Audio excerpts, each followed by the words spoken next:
and our domestic capabilities to analyse and to understand the full nature of the Omicron variant, which of course is showing some signs that it may be milder, but that's still to be determined. We will put a pause on the next phase of international arrivals, which would have commenced on the 1st of December.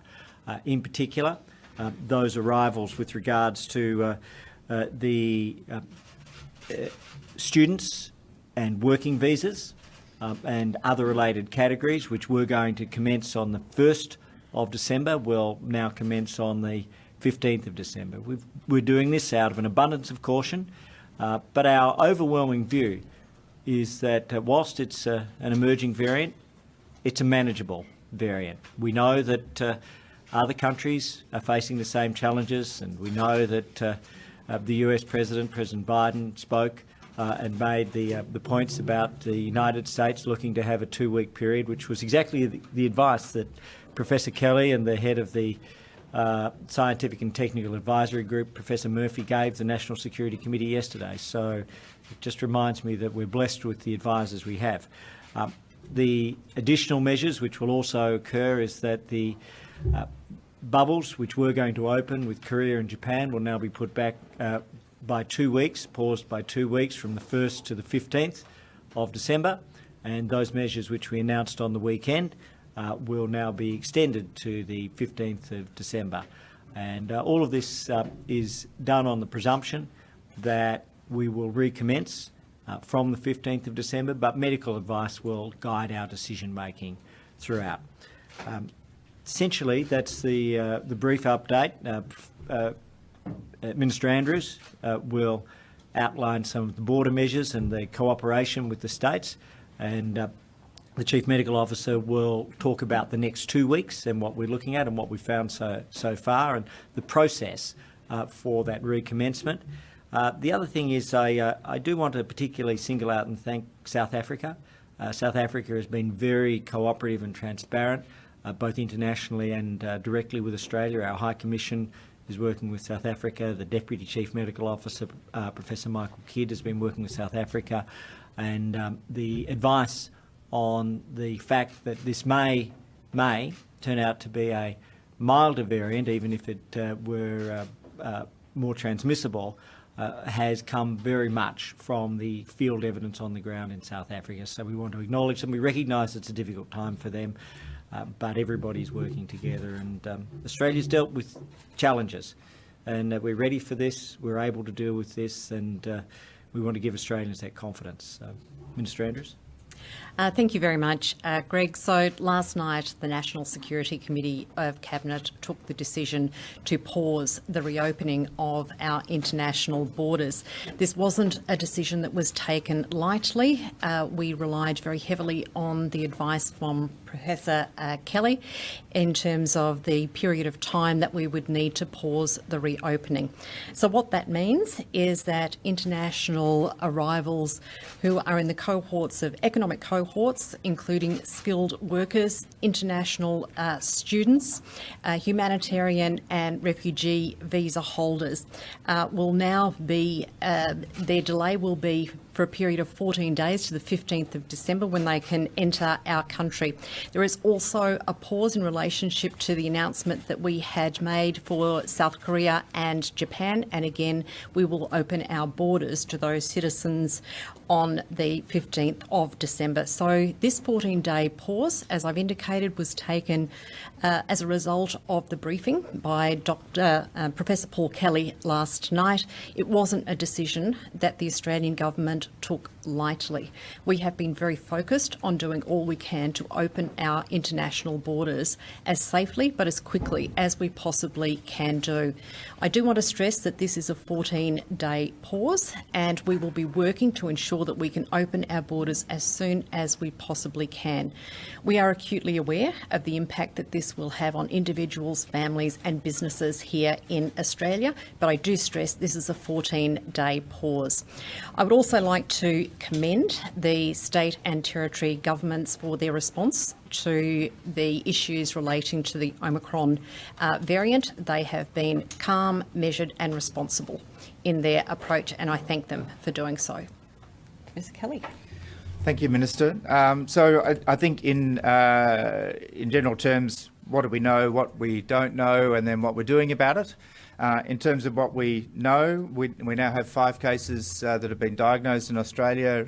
They've all been diagnosed quickly. They're all in quarantine. One in the Northern Territory at the Centre for National Resistance, the other 4 in New South Wales.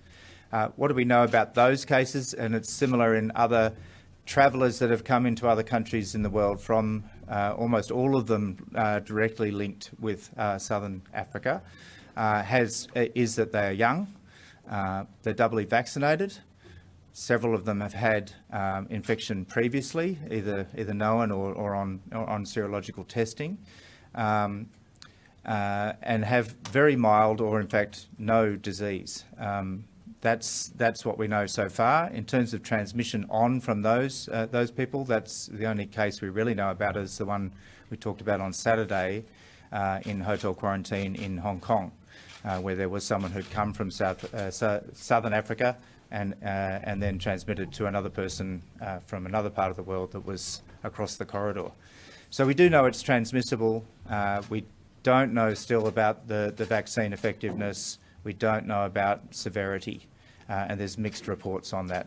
From South Africa itself, and I would echo Minister Hunt's view, this has been a difficult time for them and their neighbouring countries, one of which, Malawi, I worked in myself, so you know I feel for that country, and I still have links to there.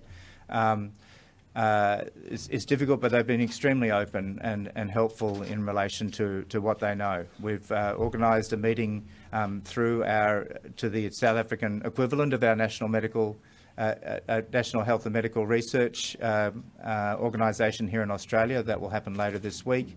We are also very actively engaged through other international links, through our diplomatic links, but also directly with the World Health Organization. It was a late night for some of my team members last night and an early one this morning for other team members. So 24/7 we're monitoring that situation very actively. TAGI had a meeting, the TAGI executive met with the department, myself and Professor Murphy this morning to talk about issues in relation to vaccine effectiveness and what information we can gather from international colleagues. So that is very actively being looked at. And for the severity elements, of course, we are again linked in very closely with international colleagues. I think that's that. In terms of beyond the border and what happens in the coming 2 weeks, I will be speaking with AHPPC members again today. We're meeting every day to talk through issues in the states and territories. Ultimately, that is a decision for them. But very clearly, we are continuing along our suppression strategy. This is part of that. This is a temporary pause so we can get that information that we need. But we are committed to continue to reopen. That is the advice and the decisions that were made at the NSC last night.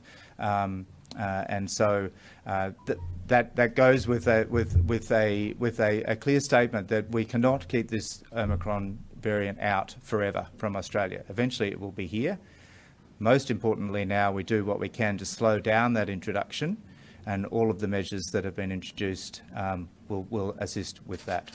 We'll start with David and then work across. Thanks, Minister. And this is a question for you and also Professor Kelly, I think, is it's mainly on the science. I'm looking at a World Health Organization assessment of Omicron, and I take your point, there's only so much we know at this point. Now, they say, this is from the 28th of November, the overall risk related to Omicron is considered very high, but then they also say, you know, this is mainly about potential immune escape. I'd be interested in your comments on what that is, and higher transmissibility. They don't actually say it's more severe. So can you talk about what we're waiting on to find out whether it's more severe, when you think we may be able to get some evidence about that, and your comment on this World Health Organisation statement that it's considered, that the risk is considered very high. So firstly, on just to explain what immune escape is, that would be if the vaccines don't work as well. So we have some anecdotal reports on that that I mentioned. So doubly vaccinated people as recently as October. A couple of the cases that we've had in Australia very recently, doubly vaccinated with Pfizer. What we don't know is that a universal thing? We only have 199, I think, cases around the world that we know of so far. So it's too early to tell whether they are just by chance or that's actually a real thing. So that's the immune, and the second element of that is, does natural infection protect? So we've had anecdotal reports again that people have had infection before and have been reinfected. Now we've had that all the way through this last 2 years. What is different or more of a concern about Omicron, we don't know that yet. In terms of the severity, I did explain this a few times over the last couple of days. South Africa is very different to Australia. Their life expectancy is 65. Only 5% of the population is over the age of 65. They only have 25% vaccine coverage. So it's going to take time for us to work out what is the effect on older people, more people at higher risk of disease. Again, as I mentioned, most of the information and the detailed information are young travellers, people in their 30s or younger.